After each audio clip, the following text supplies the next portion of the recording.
Neno wala itimala bulungi endagaano eno gye nasooka mu kusasula ng'abaana tebamanyi waliwo ssente ffe ze twakola ngaffe bwe twazikola nensevinga mu banka nenzirayo obukadde 10 nensasulako nensibako eno ennyumba kuba omwami yaŋŋamba osobola osasula empolampola era abasente wano obukadde buli 210. That's the total. Then ye yasooka nga tudipositingako omwami naŋŋamba nti nga nfunye essuubi nti ngenda funayo akasente nengamba kansibe kweno enju kuba nalaba nga etumala ate esobola otutaasa kadden bwe twafuna French Montana we yansindikira emitwalo 2 n'ekitundu n'ekirala people abantu balina a saying like you guys have been to countries mulabe French Montana teacher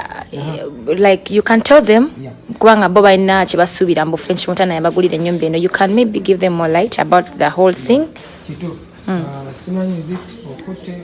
I don't know but I'm holding I'm fine.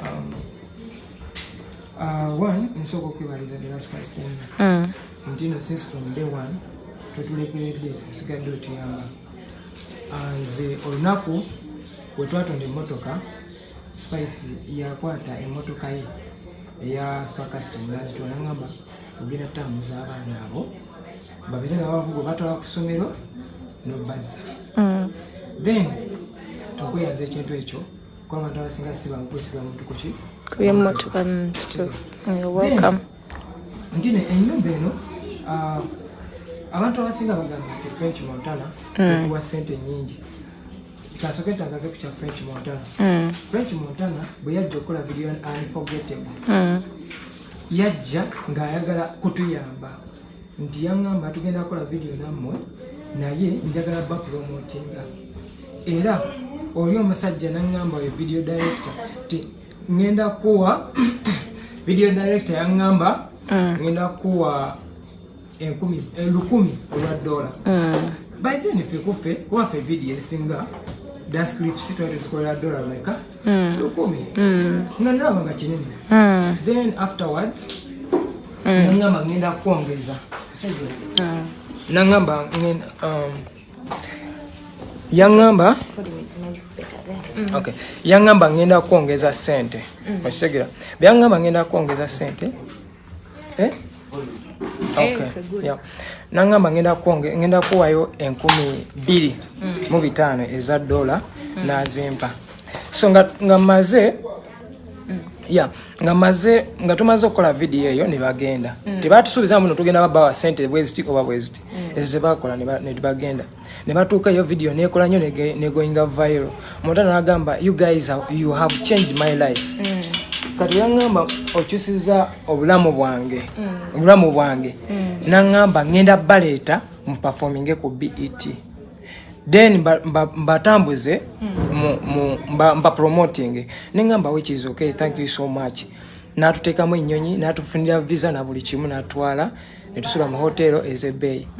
then wetwamala performing ku BET n'agamba thank you so much mukoze bulungi naŋŋamba n'ampita mu kisenge kye n'antwalayo mu kisenge n'entula mu kisenge kye n'ambulira ebintu bingi naŋŋamba gayi gwe nkulabye olina omutima mulungi oyagala okwagaliza abaana n'akwata $1,000 ogwa dola n'agutuwa naŋŋamba ngenda kubawa $10,000 bwe ndiba nfunye ssente kyeyaŋŋamba French Montana so talina ssente ze yatuwadde endala bwe tukomawo e Uganda naŋŋamba tukole video ya famous eyo naŋŋamba ngenda gibatundira n'agitutundira $2,200 ejja dola bwe yasindika ssente ezo nezigenda ku Ghetto Kids account bwe zaatuukako nabasalako omusolo ne bank ekuwa rate yayo bwe yampa rate nenfunayo mukadde nga 7 something nentopinga ku bukadde buli 10 bwe nasooka ne tugula ennyumba eno bwe tumala okugula ennyumba eno ne tufunayo naffe savings zaffe ze twali tukoze n'amala n'akola ki n'ennumba ono omwami n'atukkiriza okuyingiramu eno ennyumba erina partitions ziri 3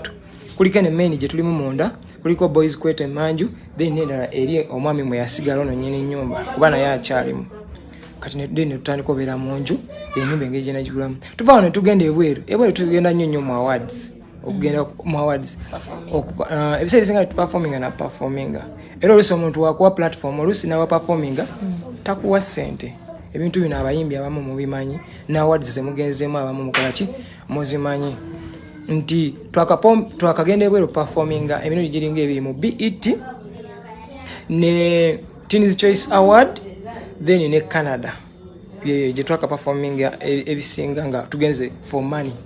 n'emirundi gye tubadde tugenda ebweru tubadde tugendayo for awards nze ng'omuntu sisobola kera nkyanga Kavuma Dauda nengula ennyumba bemala ogula ennyumba nendaba nti nno njagala ebeere yange ate nenjiraga amawulire tosobola kuba musiru bw'otu bannaye nze nga omuntu sibira nkolaawo n'emmotoka eyange nti nyina emmotoka ey'obuyonjo gyenvuga ng'omuntu nedda bintu bye mbadde nkola nze nkola kuyamba abaana nakubeerawo naye abantu abasinga komenti ze bandaze nti ndi mubi njagala kubba nnyumba y'abaana njagala kukola ki naye nga mu mazima gwe ng'omuntu nga wakedde ku makya nofuna ssente ezo lwaki atodda mu mawulire ntuguze ennyumba nandiguze ennyumba nantono nnyo eno ennyumba nene kunze nengyesigaliza nengula emmotoka neneyagala naye nze omutima ogwange nali njagala kuyamba ki bantu kati abantu musaba abantu b'enjawulo muleme kubuzaabuza abantu abandi tuyambye ne batuyamba ate ne mubateekamu mbuna ennyumba yange anekira Spice nze mbaddewo ng'omuzadde wenna weetaaga ennyumba okukulizaamu abaana era abaana bangi bava mu society ez'enjawulo olina kubeera mu kikomera wekka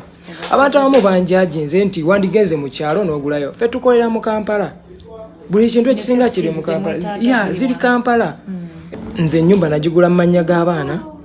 era eri mu mannya ge bayita Inspire Triplets Ghetto Kids era wakati wa mwami Manisoul nange naye essaawa eno tetulinawo kasente ate batuwadde emyezi 2 gyokka tekikyawera nakati paka December okusasula ennyumba eno naye nga sisobola abaana be baŋŋambye ze nabadde ndi wiringa okugitunda tufune ewalala n'abaana ne baŋŋamba teacher twalaga abantu ate ke kantu ke tulina kokka bambi vaayo oba tuswala kubanze buli wempita kati abantu bagamba oyo bamusondera you get nagambye neŋŋamba serious ndi muvubuka nze nsobola okwekolera ng'omuntu naye right now nasseemuko nti wabeerawo ebintu ebitatambula bulungi kuba ffe tulwawo kubashoza abaana zijja wansi ezisinga za mabala saagala mubazza mabala mwe baava ebintu bingi ebibeerayo omwana talina yimba mu bbaala